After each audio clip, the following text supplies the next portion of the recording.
सो अब हम देखते हैं मेरे पोर्टफोलियो का one of the best stock जो अभी मैंने बहुत ज़बरदस्त तरीके से एक्यूमुलेट किया है। बट हमने ऐसा क्यों किया, इसके कुछ देर आर सम कॉजेज़। ठीक है, इसके कुछ रीज़न है। देखिए, इसके 2011 में जो सेल्स थी 237 करोड़ के आसपास ये बेच पा रहा था, है ना। आज ये 2000 समथिंग के आसपास बेच रहा है, अप्रॉक्सीमेटली 9-10 गुना बढ़ा ली है। अब एक बड़ा इंटरेस्टिंग पॉइंट देखते हैं कि इसके प्रॉफिट उस समय 29 करोड़ के थे। अभी 10 साल के बाद इसके प्रॉफिट है 367 करोड़। मतलब जो 10 साल पहले जो ये जस्ट अपनी सेल्स किया करता था, इतने तो आज ये प्रॉफिट बना ले रहा है। कितना ज़बरदस्त इसका मैनेजमेंट रहा होगा जो इतने अच्छे सेल्स और प्रॉफिट को कंसिस्टेंटली मेंटेन किए हुए हैं इसने। सेकंड, अगर इसमें रिज़र्व की बात करें तो 11 में जब इन्होंने शुरू किया था इनके रिज़र्व से 88 करोड़, अप्रॉक्सीमेटली 100 करोड़ समथिंग ना। अभी 1200 करोड़, यानी 12 गुना इन्होंने रिज़र्व बना लिया है। यानी उस समय जिन लोगों ने भी इसके शेयर होल्डर होंगे, अभी तो 10-12 गुना तो ये उनका जो अमाउंट था वो ऑलरेडी सीधे सीधे हो गया। बोरोइंग यानी कर्जा 20 करोड़ का था 11 में, और अभी 40 करोड़, मतलब नेग्लिजिबल है। डेट तो है ही नहीं। और जैसे आप जानते हैं कि अगर डेट नहीं होता है देन मतलब मैं तो खुश हो जाता हूँ, मुझे तो बहुत अच्छा लगता है विदाउट डेट कंपनी। ठीक है ना, क्योंकि जो बुरा टाइम आता है ना, उस समय इस तरह की कंपनी बहुत बहुत ईजीली सर्वाइव कर जाती है। अब हम सेकंड इसका पॉइंट देखेंगे, जो हमारे नेक्स्ट जो सबसे ज़रूरी चीज़ें रहती हैं, ग्रोथ। क्या कंपनी में ग्रोथ है, सबसे इम्पॉर्टेंट।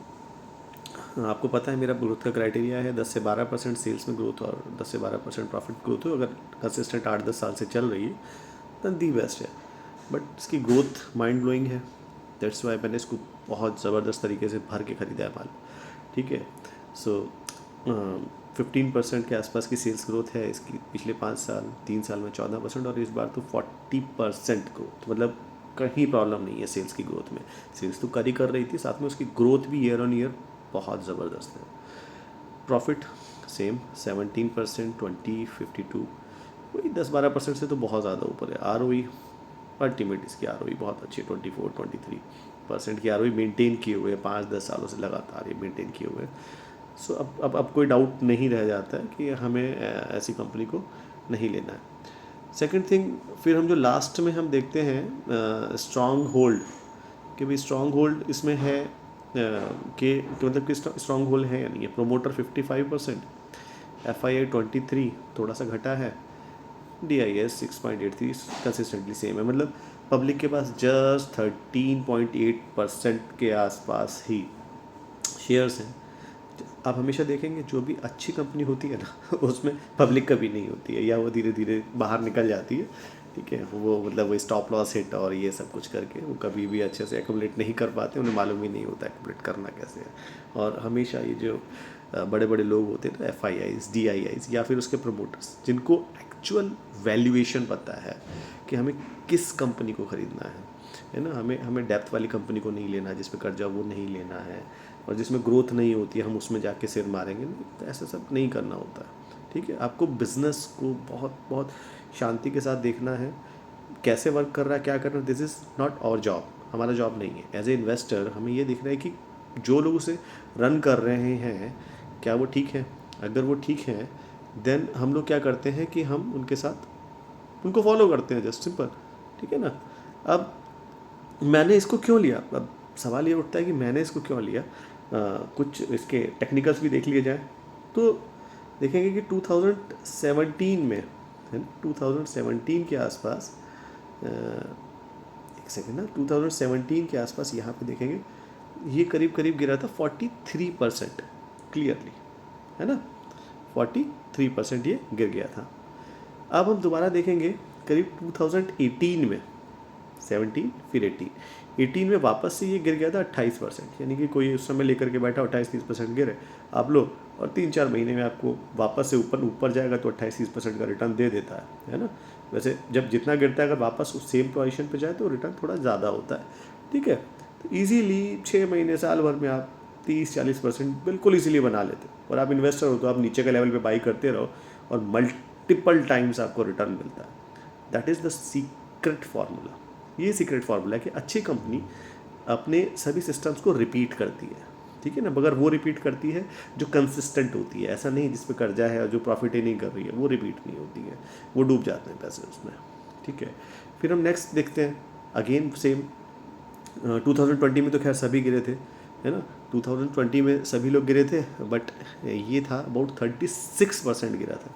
सपोज उसी समय किसी ने 1100-1200 के भाव पे ले लिया होता तो 3-4 महीने में वापस 2000, मतलब फिर से पैसा करीब करीब आपका 50-60%, 70% बढ़ गया। बार बार सेम चीज़ रिपीट हो रही है, ठीक है। बट उस समय हमें 2-3 महीने में ना हम लोग पैनिक हो जाते हैं। हमें क्या करना है, जब ये इतना अच्छे से एक फॉल दे हमें शांति से बैठ जाना है, शांति से बैठना है। और अब देखो रिसेंट टाइम में आज जो हमने इसको पकड़ा है, डबल बॉटम इसने बना लिया है, करीब 2200 का भाव आ गया है। 4200 से गिर कर देखो, यहाँ से गिर के अब ये यहाँ खड़ा है, करीब 46% गिरा है। इतनी अल्टीमेट कंपनी है, ज़बरदस्त फंडामेंटल्स हैं, ज़बरदस्त ग्रोथ है, फिर भी हम वेट कर रहे हैं 50% सस्ते मिल रहे हैं। भाई कितना लोगे, जान से मारोगे क्या इसको, ठीक है। ये राइट टाइम है, ये राइट कंपनी है, ये राइट तरीका है, ये राइट सिस्टमेटिक अप्रोच है, ये साइंटिफिक अप्रोच जिसे बोलते हैं, है ना। तो मतलब हमें सस्ते में लेना है चीज़ों को ना। और जब ये वापस से 22 से 42 होगा तो यानी 100% ग्रोथ होगा। जब गिरा 50% वापस जाएगा, अगर हमने नीचे के लेवल से लिया है तो करीब करीब डबल हो जाता है पैसा, बहुत इजीली। कोई रॉकेट साइंस नहीं है। 6 महीने, साल भर, 1.5-2 साल आपको वेट करना है, आराम से सेम लेवल पे जाएगा, कोई घबराने की बात नहीं। कंपनी बिल्कुल ठीक है, प्रॉफिट सही चल रहे हैं, इसका कोई अभी बहुत ज़्यादा कंपटीटर्स नहीं है, ठीक है। थैरोकेयर है और मेट्रोपोलिस है, वो भी दोनों बहुत अच्छी कंपनी है, बट थोड़ा सा मेट्रोपोलिस है, अदरवाइज़ ये बेस्ट है। तो हमें जो सस्ते में मिल जाए, अच्छी कंपनी मिल जाए तो तुरंत हम ले लेते हैं। But this is not for trading, ये ट्रेडिंग के लिए नहीं है। इसे लेना है, नीचे के लेवल पे इन्वेस्ट करते जाना। जब भी 30% गिरी मिले हर साल, 2 साल 3 साल में, तो अच्छे से पैसा डाल देना है और उसको 8-10 साल रखना है, या जब तक इसके फंडामेंटल्स ठीक हैं। ईयर ऑन ईयर हमें फंडामेंटल चेक करते रहने हैं। जब भी फंडामेंटल्स 8-10% से नीचे जब सेल्स रह जाती है ग्रोथ में, तब हमें कॉशियस हो जाना है कि हाँ अब समस्या है, हम अपना कुछ अमाउंट विड्रॉ कर लेंगे 50-60%, ठीक है। फिर कोई और अच्छी कंपनी में लगाएंगे। आज का वीडियो थोड़ा लंबा हो गया, मैंने प्रॉमिस किया था कि मैं 3 मिनट में बताऊंगा, बट कंसेप्ट को समझाने के चक्कर में थोड़ा सा लंबा हो जा रहा है। कोई बात नहीं, नेक्स्ट टाइम से मैं थोड़ा ध्यान रखूँगा जिससे आप लोगों का समय ख़राब ना हो, या आप थोड़ा सा फास्ट फॉरवर्ड करके इस वीडियो को देख सकते हैं। Thank you very much. एक नेक्स्ट वीडियो के साथ आते हैं फिर दोबारा।